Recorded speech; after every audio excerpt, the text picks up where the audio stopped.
Yes, my name is Marianna Trevino, Wright, and I work at the National Butterfly Center in Mission, Texas. It's a place that I did not even know existed 6 years ago. Many of you have probably never heard of it either. It is a wonderful place.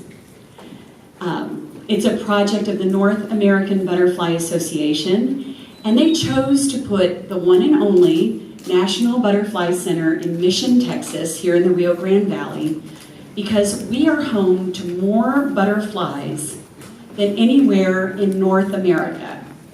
How many of you knew that?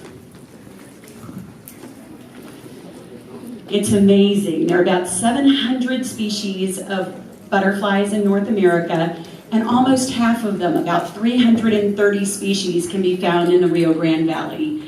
That may not sound like a big deal, but if you know anything about healthy ecosystems, you know that diversity is critical. It is important to maintaining that diversity, and it's also a sign of healthy ecosystems. The greater the diversity, the healthier the ecosystem. We also have more birds than anywhere in North America. And the primary food for migratory birds and other birds is caterpillars, by the way. So that's another reason that the butterflies are important. So I work in an environmental conservation agency, but I'm not here to talk to you about that today. The National Butterfly Center is also the future home of Trump's border wall. Many of you may not know that the border wall is not going to be built on the border. It is going to be built up to 2 miles inland, 2 miles from the river. That means it is going to take organizations like mine, it's going to take our land, it's going to take La Lomita Mission, it's going to take Benson State Park, it's going to take residential communities and golf courses, people's homes, and the land along the river, often that has been in people's families since the time of the Spanish land grants. So this is our inheritance, our land, our communities, the health of our economy, the health of our ecosystems, and it is all now up for grabs. So I could talk to you about the environment. That's probably what I was invited to talk to you about today. I could go on and on about these amazing creatures and the 11 biologically distinct ecosystems in the Rio Grande Valley. We have a plant and habitat diversity unrivaled in North America. No other community like the Rio Grande Valley has this sort of diversity jam-packed into about 4,500 square miles. Only we have that. You have that. That makes us the stewards of an incredibly rich place. So I could go on about pollinators and Texas tortoises and ocelots, which will most likely disappear in the United States when the border wall is built. Because not only does Border Patrol and the Department of Homeland Security intend to build this wall, they intend to clear all of the land behind it once the wall is up. That area along the Rio Grande River is the Lower Rio Grande Valley Wildlife Conservation Corridor. It is where our remnant of native habitat remains. Those are the breeding and feeding areas, the shelter for all of our native wildlife. Those things will be gone. So today I'm going to talk to you about the borderlands, about the river, about South Texas and Mexico. Our communities are tied to one another. I grew up here, and growing up here, probably at about the age all of you are, you need to go back a slide. We went over to Mexico every day and every night. Fridays after football games, we went over there to party before the football games. After the football games, we went back over there to dance until 2 or 3 o'clock in the morning, drove back, ate at Whataburger. It didn't really matter because our parents were all over there too. It was a totally different lifetime. When we had a gas shortage in the United States in the 70s, we literally drove to Reynosa to fill up our car with gas because gas was cheap over there and it wasn't over here. We couldn't get it sometimes here. So the river, the Rio Grande River, how many of you have been there? Have you just crossed it? How many of you have been in it? Very few. It used to be this incredibly vibrant recreational area. We went there every weekend. I learned to water ski there. As we got older in high school and college, we were allowed to take the boats ourselves, which we loaded with coolers of beer and prayed the game wardens didn't stop us. We also hung out at Pepe's on the River. It was destroyed in 2010 by the floods caused by Hurricane Alex. The river floods. It's what it does. We don't live in a valley. We live in a river delta. And our soil is rich. And we provide so much of the food for America because of that river flooding and receding. The wall will cause devastation with regard to the flooding. It will violate our international treaty with Mexico. We have a treaty that regulates the river, and in our treaty it says neither nation will ever intentionally cause flooding of the other nation. And the wall will do that. So, I grew up here. I left for college in 1987, and life went on. Everything was happy until December of 1994. President Zedillo declared that December that the Central Bank of Mexico was going to decrease the value of the peso by 15%. That devaluation of the currency in Mexico, but our trading partner, a community we're tied to for our local economic health, when that happened, it triggered a financial crisis in Mexico and South Texas. The effects in Mexico were terrible. They experienced hyperinflation, incredible loss of jobs. Over 1 million people lost their jobs. Unemployment nearly doubled. Their extreme poverty climbed to 37%. Almost 40% of the population was living in extreme poverty. And the nation's economy would not get back to normal until about 2001. That financial collapse was devastating, and it caused people to flee Mexico. If you couldn't feed your family, if you couldn't find a job, you would move. And that's what people did.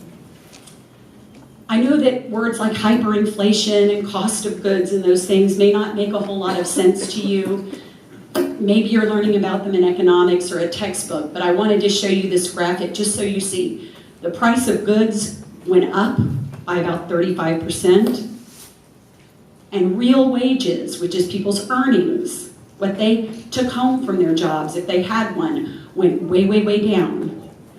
So imagine having less money in your pocket and everything that you wanted to buy being even more expensive. It's a very bad situation. So, Mexico's economy began to stabilize in 2001. And what else happened in 2001? 9/11 happened, and it was catastrophic. It was the first act of war on U.S. soil in modern history. Almost 3,000 people died that day. Over 6,000 were wounded. Not one of those terrorists was Hispanic, and not one of them entered the United States through the southern border. But the laws that the United States has enacted in response to 9/11 are affecting us today in terrible ways. Next slide. In response to 9/11,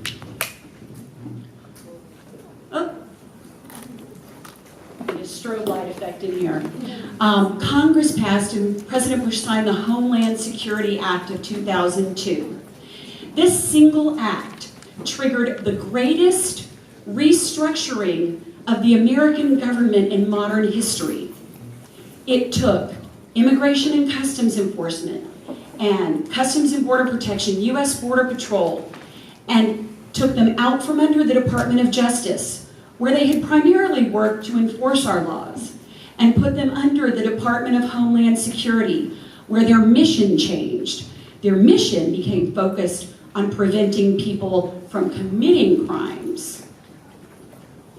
The Immigration and Nationality Act of 1952 was resurrected. This is an old law. It was an ancient law by modern times. People alive at the time didn't even know it existed or what was in it. But it contains the border search exemption. Anybody in this room know what that is?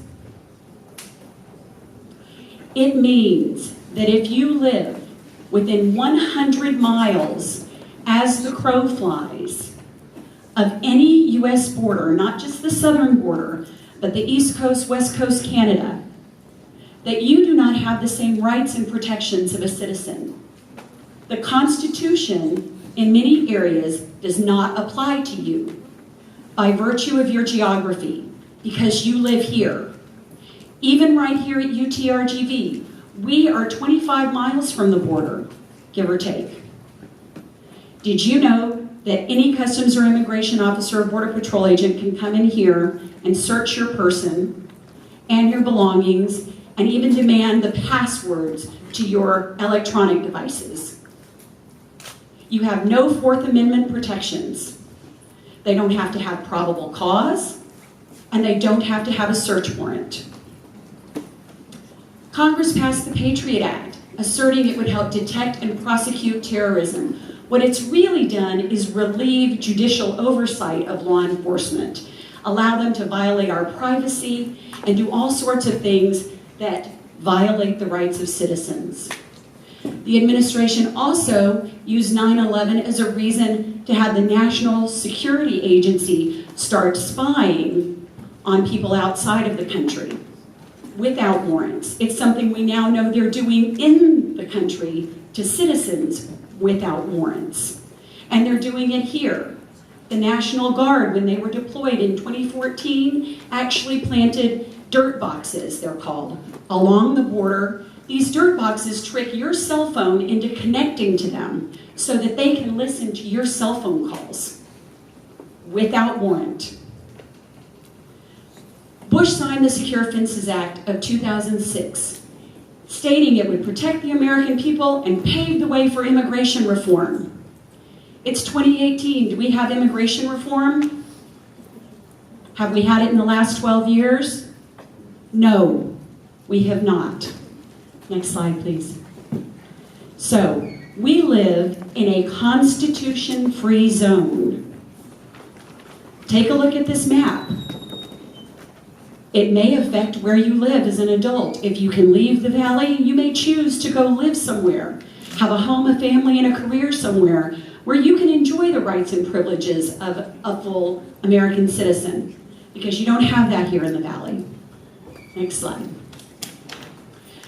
So, this shows 1992 to 2013.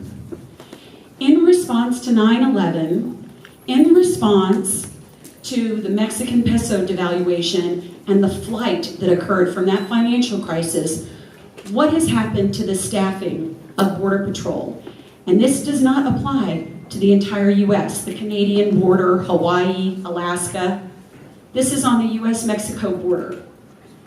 You see how staffing has gone from less than 4,000 people to about 20,000 people.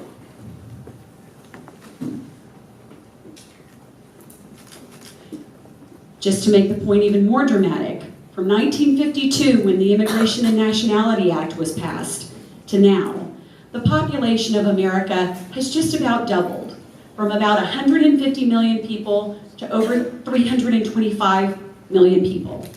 What has happened to the staffing of Border Patrol agents? an 1,800% increase. And they are primarily on the border to Mexico. The next slide. Here again, President Trump seeks to take that number from about 20,000 to 30,000. And remember, the agents went from working under the Department of Justice to the Department of Homeland Security, where now about 1 in 3 agents is a military veteran. And I love our veterans. I love what they do for us. They make enormous sacrifices. But when you have soldiers working to prevent people from breaking the law, and you have increased militarization of the border zone, you have a lot of civil rights violations taking place. So what does any of this have to do with the National Butterfly Center?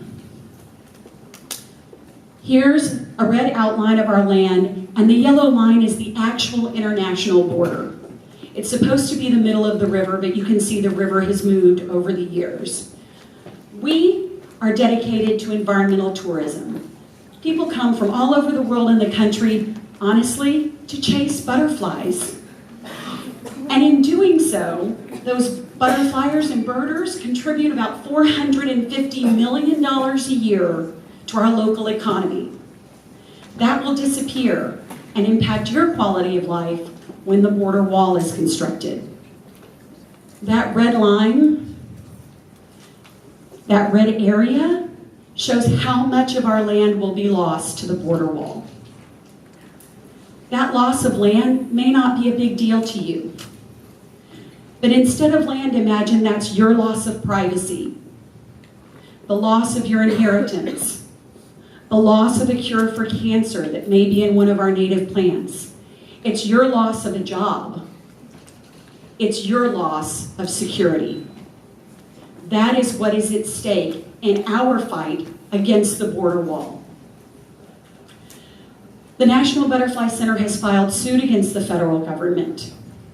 We have been deprived of due process because they came onto our land without notice or permission and began cutting down trees and altering the landscape in preparation for the border wall. They did that last July. What we need you to do is stand up for your future. We need you to register to vote, because the laws that are taking our rights and our freedoms and our land and our future and our security are being passed by our elected officials.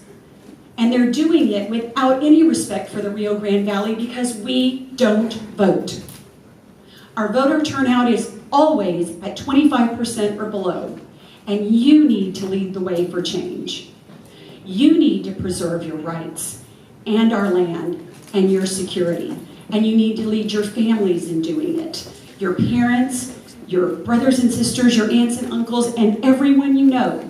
You register them to vote. You educate them so that we can live in peace and enjoy the land that belongs to us, not to a border wall. Thank you for your time.